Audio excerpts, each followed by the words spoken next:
Walter Isaacson, Benjamin Franklin, An American Life.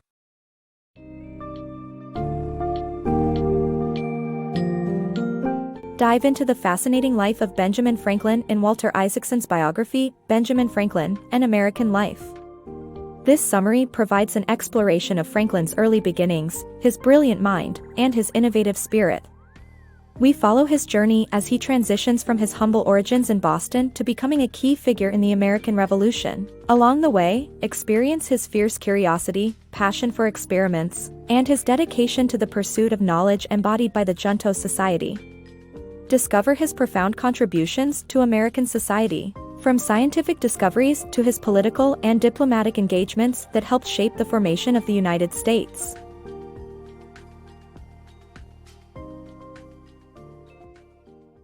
Ingenious rebel, Benjamin Franklin. Born in Boston in 1705, Benjamin Franklin was a precocious child, exhibiting a fiercely independent spirit and an innovative mind. From devising hand paddles and foot flippers to enhance his swimming skills to challenging the norms of his father's religious aspirations for him, Franklin's inquisitive nature was apparent from a young age. Receiving only 2 years of formal education, he began working as an apprentice to his father, then to his older brother James, the founder of the first independent Boston newspaper. But young Franklin's insatiable desire for autonomy led him to eventually forge his own path, thus setting the stage for his remarkable future. Franklin's quest for self-improvement. At 17, Franklin sailed to Philadelphia and began working with printer Samuel Keimer, who engaged him in philosophical discussions, thus developing his debating skills. Franklin later traveled to London with Governor Sir William Keith's help, working as a printer's assistant for 2 years before returning to Philadelphia to be a Quaker merchant store clerk. Amidst his professional life, Franklin's true passion was writing. Inspired by John Bunyan's Pilgrim's Progress and Daniel Defoe's An Essay Upon Projects, Franklin dedicated himself to self-improvement. He honed his writing skills by rephrasing essays from The Spectator and comparing them to the original, demonstrating his commitment to constant growth. Franklin's Junto and radical ideas. In 1727, Benjamin Franklin launched the Leather Apron Club, which later became known as the Junto. Comprised of young tradesmen and artisans, the club aimed to explore current events and inspire community improvement initiatives. Some notable results of the Junto's discussions included the establishment of a subscription library, a tax-funded neighborhood constable system, a volunteer fire department, and an academy that ultimately transformed into the University of Pennsylvania. Franklin's revolutionary ideas extended to government and security, as demonstrated by his voluntary military proposal in 1747. This plan received immense support, with 10,000 individuals willing to join the independent force, and even aiming to elect Franklin as their leader. However, Pennsylvania's colonial government, led by Thomas Penn, disapproved of Franklin's actions, labeling him a dangerous disruptor. Although the height of the power struggle was still 2 decades away, Franklin remained focused on the natural world in his pursuit of progress. Unleashing the lightning mystery. Plato's remark about the significance of an examined life finds true resonance in the life of renowned polymath, Benjamin Franklin. His relentless curiosity served as the launch pad for life-altering discoveries and inventions, leaving an indelible mark on history.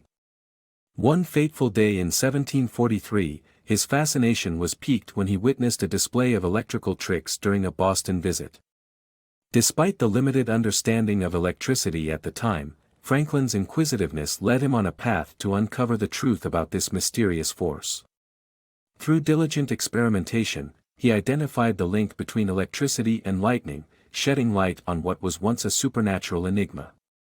Franklin's momentous achievements include validating the electrical nature of lightning with his iconic kite-flying experiment, devising the lightning rod, and pioneering the term battery as a reference to linked Leyden jars.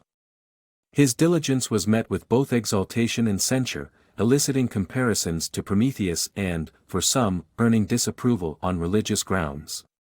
Such is the lasting impact of a life determined to peer beyond the known and challenge the status quo. Birth of Federalism. Even in 1747, America's founding fathers grappled with the idea of unity among the colonies. Benjamin Franklin, a staunch opponent of colonial proprietors, sought cooperation between the colonies to finance wars against the French and native tribes. In a 1753 conference, Franklin, along with merchant Thomas Hutchinson, proposed a union of colonies with a national congress and a president-general appointed by the king. This revolutionary concept paved the way for what we now know as federalism, a central government focused on national defense and expansion, while individual colonies retained local authority over their laws. Despite its merits, the plan failed to gain support from colonial assemblies, who deemed it a threat to their power. Franklin's struggle for colonial rights. In 1757, Benjamin Franklin was sent to London by the Pennsylvania Assembly to address the issue of unifying American colonies and resolve conflicts with the British proprietors. He became embroiled in a series of negotiations with Thomas Penn, the proprietor of Pennsylvania, over matters of taxation and political power. Despite Franklin's efforts, these negotiations remained unproductive, prompting him to shift his focus toward building connections with influential British thinkers and advocating for colonial interests. Benjamin Franklin traveled to London in 1757 to represent the Pennsylvania Assembly, with the aim of resolving disputes between the colonists and the British proprietors who held ownership rights over the colonies. At stake were two critical issues: taxation and political authority. The Pennsylvania Assembly challenged the proprietors' demand for exemption from taxes meant to fund defense against French and native tribe incursions, deeming it unjust and cruel. Franklin pursued this case with Thomas Penn, during which he also refused to acknowledge the Penn family as the true and absolute proprietaries of Pennsylvania, a snub that provoked tension between the two parties. Another contentious issue involved the selection of commissioners responsible for dealing with native tribes that inhabited colonial lands. Thomas Penn insisted on having the authority to veto the Assembly's decisions, a claim that Franklin contested by citing the 1701 Charter of Privileges. According to this document, William Penn, Thomas's father and previous proprietor, had granted the Assembly the decision-making power in question. Thomas Penn's unyielding stance on these matters led to a year-long stalemate in the negotiations, after which he conceded only a limited role for the Pennsylvania Assembly in political matters, permitting them to provide advice and consent. This outcome disheartened Franklin, who then realized that attempting to change the proprietors' attitudes for the benefit of the colonies was a futile endeavor. Despite these obstacles, Franklin forged relationships with influential British thinkers such as philosopher David Hume and became a vocal advocate for colonial matters in British circles. Upon his return to America in 1762, he found the political climate had worsened, setting the stage for further conflicts between the American colonies and British rule. The turning point for Franklin. The deteriorating relationship between colonial residents and native tribes in Philadelphia shocked Benjamin Franklin. The Paxton Boys, a mob of frontiersmen, had formed with a violent intent towards Native Americans and those protecting them. Facing a government unable to deal with the crisis, Franklin traveled to London for a decade. During his absence, the British proposed a tax on stamps, known as the Stamp Act, to finance war against the French and their native Indian allies. This move pushed colonial leaders, including Thomas Jefferson, to talk about uniting against the British colonial powers for the first time since the Albany Conference. Initially believing that the Stamp Act was necessary, Franklin later recognized the dramatic shift in colonial attitudes and the lack of compromise on British laws in the colonies. Returning to Philadelphia in 1775, Franklin was now seen as a patriot and a staunch supporter of colonial independence. Catalysts for American independence. The quest for American independence began with Benjamin Franklin's pivotal idea in 1775 to unite the colonies by creating the Articles of Confederation and Perpetual Union. However, this potential alliance was conditional, as it would dissolve if Britain addressed the colonists' grievances and compensated them financially. At the time, the crisis was framed as a disagreement with particular British ministers, not with the monarchy in its entirety.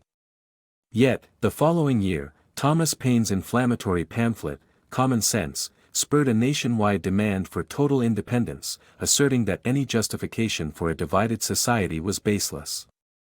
Selling over 120,000 copies, the treatise bolstered the revolutionary movement, leading to the Continental Congress's affirmation of independence on July 4, 1776.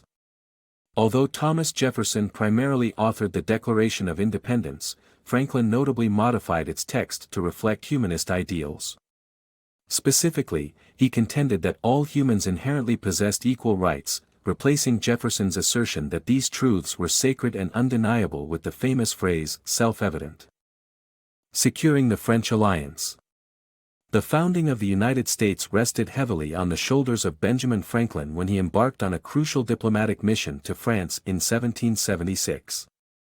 Facing a powerful enemy in Britain, the newly independent American colonies desperately needed the French as an ally. Franklin's skillful diplomacy involved highlighting the delicate balance of power between America, Britain, and France.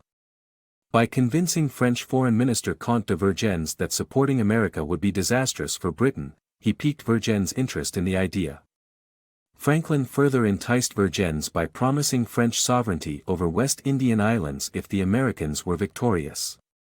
Although hesitant at first, French involvement was eventually solidified in March 1778 when King Louis XVI officially announced the alliance. With crowds cheering "Vive Franklin" as he left the royal palace, Benjamin Franklin had secured the American colonies a fighting chance against the British.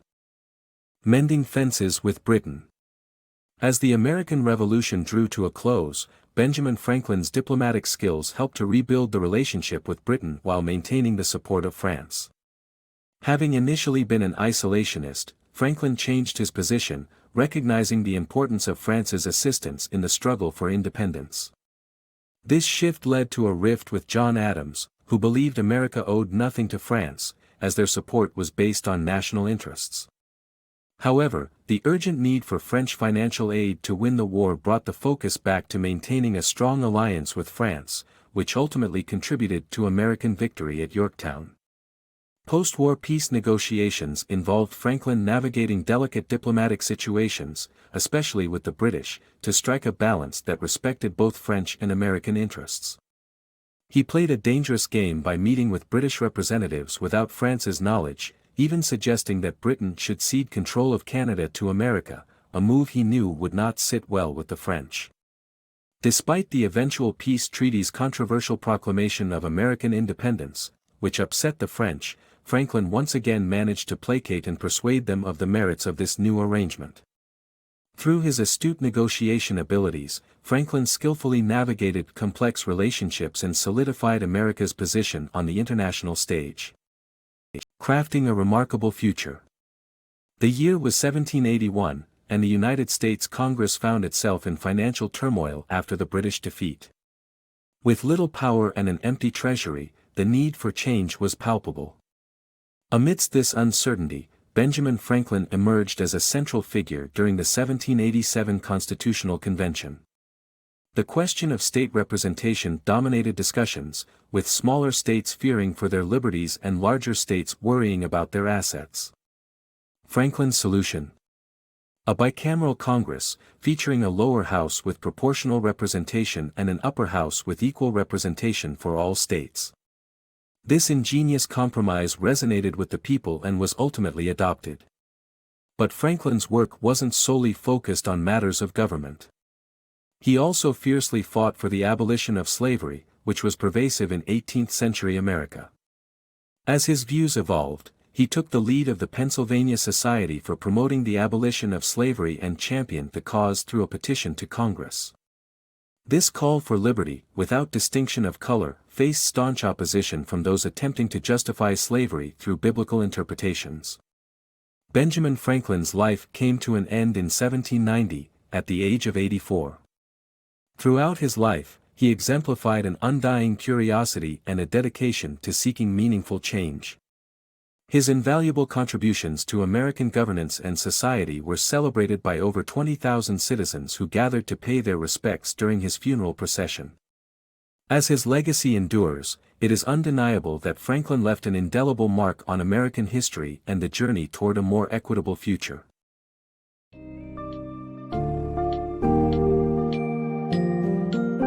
As we conclude this summary of Benjamin Franklin, An American Life, we recognize the extraordinary achievements of one of America's most iconic figures. Benjamin Franklin's life was one of constant discovery, growth, and innovation. From his work in the realm of electricity and the invention of the lightning rod, to his pioneering ideas on government and unity, Franklin left an indelible mark on the nascent nation.